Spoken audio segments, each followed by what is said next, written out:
Salut tout le monde! Aujourd'hui, je me retrouve du côté du Michigan pour essayer cette grosse camionnette, le GMC Sierra EV en livrée AT4, comme vous pouvez le voir. C'est la version qui est la mieux outillée pour faire ce qu'on a fait aujourd'hui, c'est-à-dire conduire dans des chemins boueux.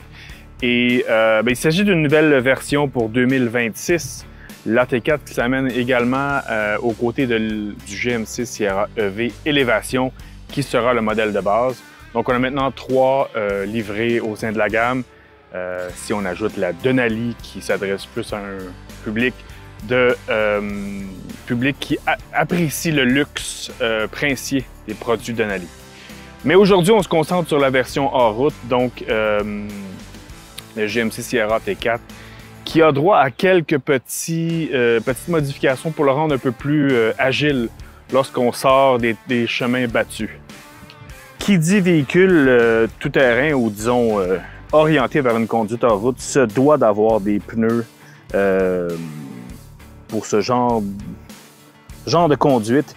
Et eh bien, le Sierra AT4, Sierra EV AT4 devrais-je dire, a droit à des pneumatiques Goodyear Territory, donc des pneus tout-terrain.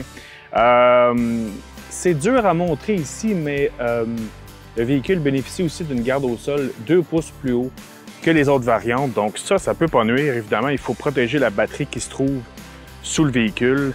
Et fait à noter, contrairement au Denali, cette variante a le droit à une suspension à ressort, donc un peu plus traditionnelle, mais j'ai l'impression que ça va être un peu plus robuste, ou du moins problématique sur le long terme, parce que bon, on sait que les suspensions pneumatiques, ça peut devenir coûteux à entretenir avec les années. Donc, petit détail intéressant ici.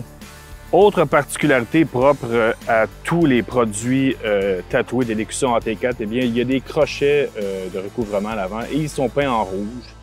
Donc, évidemment, l'écusson obligatoire pour différencier le modèle des autres livrées.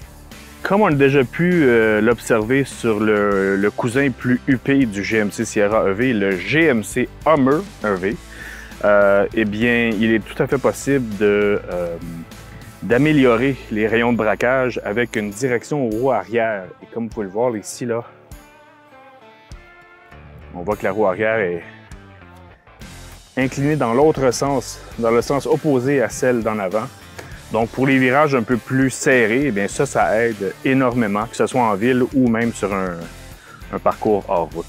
Et comme si ce n'était pas assez, eh bien, à l'instar du GMC Hummer EV, la version AT4 bénéficie du mode Crab Walk ou marche en crabe. Donc, comme vous pouvez le voir, là, la roue arrière pointe dans le même sens que la roue avant. Donc, on peut vraiment tasser le véhicule, faire une translation vers la gauche ou vers la droite beaucoup plus efficacement dans ce mode-là. Encore là, c'est surtout utile en conduite en route.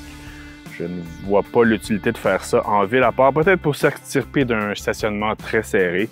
Mais voilà, c'est intéressant. Donc, la direction arrière, aux roues arrière est livrée d'office sur toutes les versions du GMC Sierra EV AT4. C'est d'ailleurs une option dans les autres livrées, mais dans ce cas-ci, ça vient d'office, ça sort de l'usine avec toute cette quincaillerie. À l'intérieur, comme vous pouvez le voir, on a un gros écran tactile de 16,8 pouces, mais je voulais quand même vous pointer une des particularités du Sierra EV AT4. C'est ce bouton ici, le bouton terrain, qui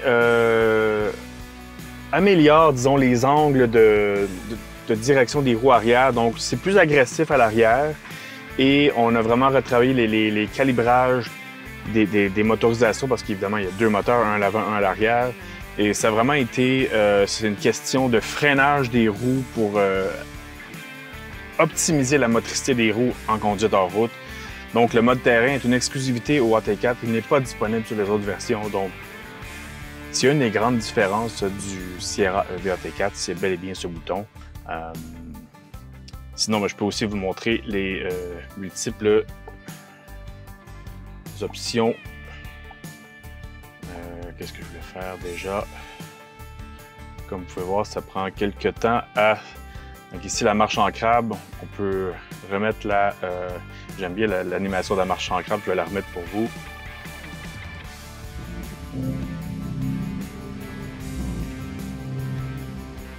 Alors, on peut voir aussi l'animation qui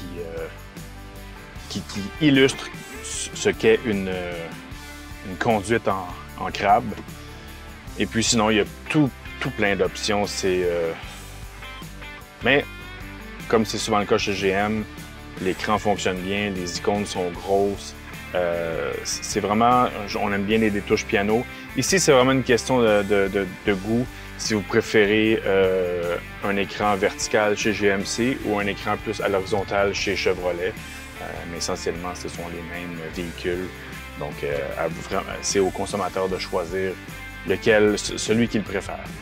Au Canada, les 3 versions 2026 du GMC Sierra EV, on a les prix de base, on a reçu les prix de base là, durant la présentation plus tôt. Donc, la version Élévation débute à 82 000 $. La version Denali à 102 000 $. Et devinez quoi, la version AT4, qui traditionnellement se trouve toujours un peu en dessous du niveau Denali, eh bien, elle coûte plus cher cette fois-ci à 104 000 $. Vous allez me dire, c'est juste 2 000 $ de plus. Oui, mais c'est quand même surprenant quand on constate que le véhicule a une suspension à ressort alors que la version Denali a une suspension pneumatique, ainsi que des jantes de 24 pouces. Dans ce cas-ci, c'est des jantes de 18 pouces.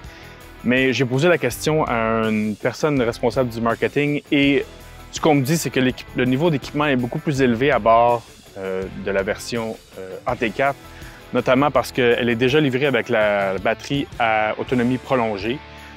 Il est possible de passer à la batterie à autonomie maximale, tandis que dans le Denali, eh bien, le Denali sort à ce prix à 102 000 $ avec la batterie standard.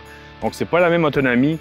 Dans ce cas-ci, avec la plus grosse des batteries, la batterie à autonomie maximale, on parle d'une autonomie qui frôle presque les 800 km, 769 km pour être plus précis. Et on parle quand même d'un véhicule qui a 725 chevaux et 775 livres-pieds de couple. Lorsque le mode performance est enclenché, c'est beaucoup plus que ce qu'on a besoin au quotidien. Et je peux vous dire que les accélérations et les reprises sur la route sont particulièrement impressionnantes, à l'instar de son cousin de plateforme, le Silverado EV d'ailleurs. Et puis voilà, c'est ce qui explique pourquoi le GMC Sierra EV AT4 est un peu plus cher que le modèle auquel on est habitué de voir au sommet de la gamme.